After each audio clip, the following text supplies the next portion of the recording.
Თქვენ მაესტროს ახალ ამბებს გამოშვებას დღის მნიშვნელოვანი თემებით განვაგრძობთ.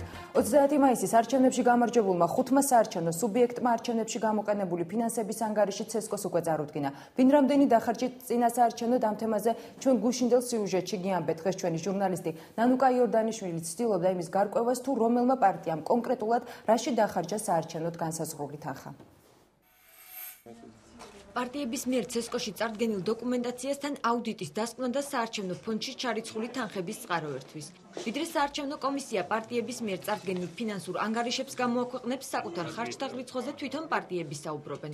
ნაციონალური მოძრაობა 14 მილიონი ლარი, ქრისტიან-დემოკრატიული მოძრაობა 683,000 ლარი, ეროვნული საბჭო 260,179 ლარი, თოფაძე მრეწველები 208,000 ლარი. ალიანსი საქართველოსთვის 100,324 ლარი. პარტიების წარმომადგენლები ამბობენ, რომ თანხების უდიდესი ნაწილი სარეკლამო კამპანიასა და სააგიტაციო მასალების დამზადებას დასჭირდა. დაიხარჯა საწვავზე, ხელფასზე, დამხმარე პერსონალის, ორგტექნიკის შეძენაზე, საკვებზე და ასე შემდეგ. ყველაფერზე იმ ორგანიზაციულ საკითხებზე, რომელიც საჭირო იყო ბეჭდვაზე, საარჩევნო აგიტაციის პლაკატების ბეჭდვაზე, ბილბორდების ბეჭდვაზე. რეკლამისთვის საკუთარი საარჩევნო ბიუჯეტის ნახევარზე მეტი დახარჯა ქრისტიან-დემოკრატიულმა მოძრაობამ. დანარჩენი 283,000 ლარი კი საკომუნიკაციო ხარჯებსა და დარბაზის ქირის გადახდას მოხმარდა. საარჩევნო პროცესში დაიხარჯა 683,000 ლარი, აქედან დაახლოებით 400,000 იქნა დახარჯული ფასიან პოლიტიკურ რეკლამაზე ტელევიზიით და რადიოთი. დანარჩენი ნაწილი დაიხარჯა საკომუნიკაციო ხარჯებზე, საწვავზე, ასევე სააგიტაციო მასალაზე, ბილბორდებზე და დარბაზების აქირავებაზე. რეკლამისთვის თანხები არ დაუხარჯავს ეროვნულ საბჭოს. კონსერვატიულმა პარტიამ როგორც კვალიფიციურმა სუბიექტმა მხოლოდ უფასო სარეკლამო დროით ისარგებლა. ბილბორდზე დაიხარჯა 0, არც ერთი ბილბორდი ეროვნულ საბჭოს არ ქონია. რეკლამაზე დაიხარჯა 0, იმიტომ რომ ჩვენ ვისარგებლობთ მხოლოდ იმ დროით, რომელიც გვეკუთვნოდა როგორც კვალიფიციურ სუბიექტს და არ გვისარგებლია ფასიანი რეკლამით. რაც შეეხება ხარჯებს, რომელიც არის მითითებული, ეს ძირითადად კი არა თავიდან ბოლომდე არის პლაკატების ბეჭდვის ხარჯები, რომელიც დაიბეჭდა თბილისის და რამოდენიმე მსხვილი ქალაქისათვის. ყველაზე მცირე თანხა არჩევნებზე ალიანსმა დახარჯა, სულ 100,000 ლარი. ალიანსის საარჩევნო ფონდის მნიშვნელოვანი ნაწილი პლაკატების ბეჭდვასა და ოფისის ქირის საფასურის გადახდას მოხმარდა. ჩვენ ბილბორდიც არ ქონია, არც ერთი ბილბორდი პრაქტიკულად ქალაქში არ ქონდა. სააგიტაციო მასალებში, ვთქვათ, იმ ბროშურებში, რომელზეც პროგრამული ვარიანტები აისახა და ოფისების ქირაობაში. ეს იყო ძირითადად დახარჯული თანხის მიზნობრიობა. სატელევიზიო კომენტარი არ გააკეთეს ნაციონალურ მოძრაობაში. პარტიაში, რომელმაც არჩევნები მოიგო და ამისთვის ყველაზე დიდი თანხა 14 მილიონი ლარი დახარჯა. ამ თანხაში შედის როგორც ფულადი, ასევე არაფულადი დანახარჯები. პარტიების მიერ წარდგენილ ხარჯთა რიცხვს ცენტრალური საარჩევნო კომისიის მონიტორინგის ჯგუფი შეისწავლის. მონიტორინგის შედეგები ცნობილი ერთ კვირაში გახდება. ეროვნული საბჭო ყველა იმ საარჩევნო უბნის გახსნას და ხმების ხელახალ გადათვლას ითხოვს, სადაც დარღვევები დაფიქსირდა. საბჭოს წევრი ლადო ბოჟაძე სამივნის დუშეთის 22 საარჩევნო ოლქში მომხდარ დარღვევებზე საუბრობს და მცხეთის რაიონულ სასამართლოს პოლიტიკურად მოტივირებული გადაწყვეტილების მიღებაში ადანაშაულებს. ოლქის მომხედველობაში, სადაც ჩვენ დარღვევები აღმოვაჩინეთ და მიმართეთ მცხეთის რაიონულ სასამართლოს და სამწუხაროდ მცხეთის სასამართლომ დააკანონა ის დარღვევები, რომლებიც საუბნო კომისიების და საოლქო კომისიის მიერ იქნა ჩადენილი. დღეს ჩვენ 4 საათზე გვაქვს პროცესი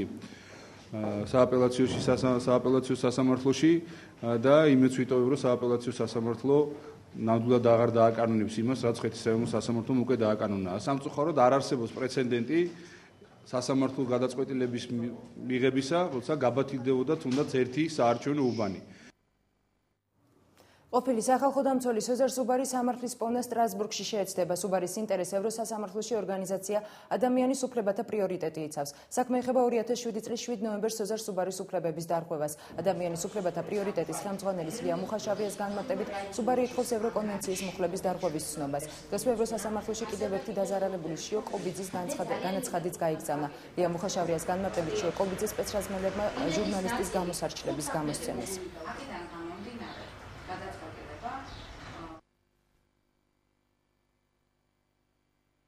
გახლავთ 7 ნოემბრის უკანონობის და ძალადობის მსხვერპლი და ეხლა როცა უკვე ჩვენ ამოვწურეთ ყველა შესაძლებლობა და ჩავთვალეთ რომ აღარ ღირს დაველოდოთ რას გააკეთებს გამოძიება, იმიტომ რომ ცხადია რომ ამდენი ხნის შემდეგაც გამოძიებამ არაფერი არ გააკეთა დამნაშავე პირთა დასადგენად, ჩვენ უკვე ხელფეხი გახსნილი გვაქვს რომ მივმართოთ ევროპის სასამართლოს. სანაპიროზე ჩოგბურთის კორტებთან სამოქალაქო სექტორისა და ზურაბ ვაზაგაშვილის ოჯახის წევრების ორგანიზებით ვაზაგაშვილისა და ალექსანდრე ხუბულოვის ხსოვნისადმი მიძღვნილი მემორიალური დაფა აღადგინეს. იური ვაზაგაშვილის განმარტებით მემორიალური დაფა მისი შვილის მკვლელების განადგურებულია. მხოლოდ საკუთარი ფინანსური და სხვა ინტერესების დაკავებულებისათვის და პრაქტიკულად არც ერთ კვლევას გავს. და ამას ყოველდღიურად ვაკეთებ.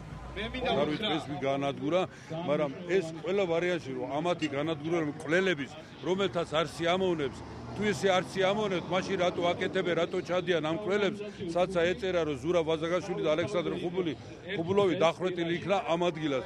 დიახ, ამ ადგილას იქნა და უმოწყალოდ დახრეტილი მეოთხე კურსის სტუდენტი და ალალ მართალი ბავშვი და ის სისხლით არის მორწმული ეს ხიცა და მე მაგის უფლება მაქვს ამ ქალაქში და ამ საზოგადოებასაც უყველას ერთად რომელსაც დღეს განვაახლეთ ეს დაფა და ვაფრთხილებთ კატეგორიულად რა თუ კიდევ ოდნავ შეეხებიან ძალიან სერიოზულ რადიკალურ ზომებს მივიღებთ.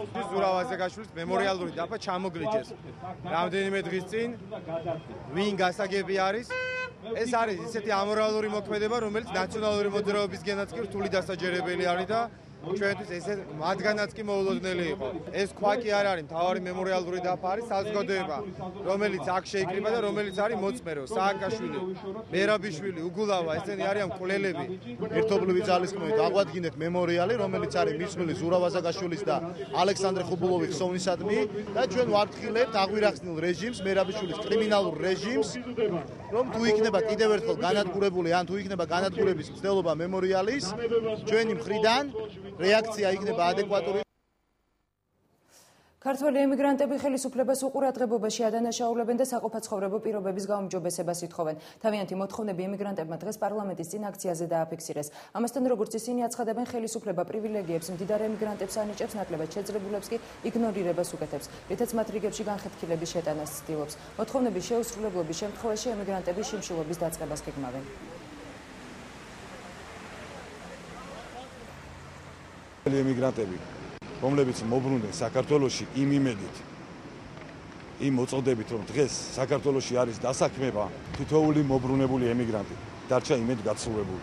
ამის გამო მიმართავთ ყოველდღიურ აქციებს, ყოველდღიურ პერმანენტულ აქციებს, ვიწყებთ პერმანენტულ აქციებს ხვალიდან, დღის 12 საათიდან, რომელიც გაგრძელდება ერთი თვის განმავლობაში. თუ ჩვენი მოთხოვნები არ დაკმაყოფილდება ერთი კვირის განმავლობაში, ჩვენ მიმართავთ მკაცრ ზომებს. ეს კაცრი ზომები გამოიხატება შიმშილობით.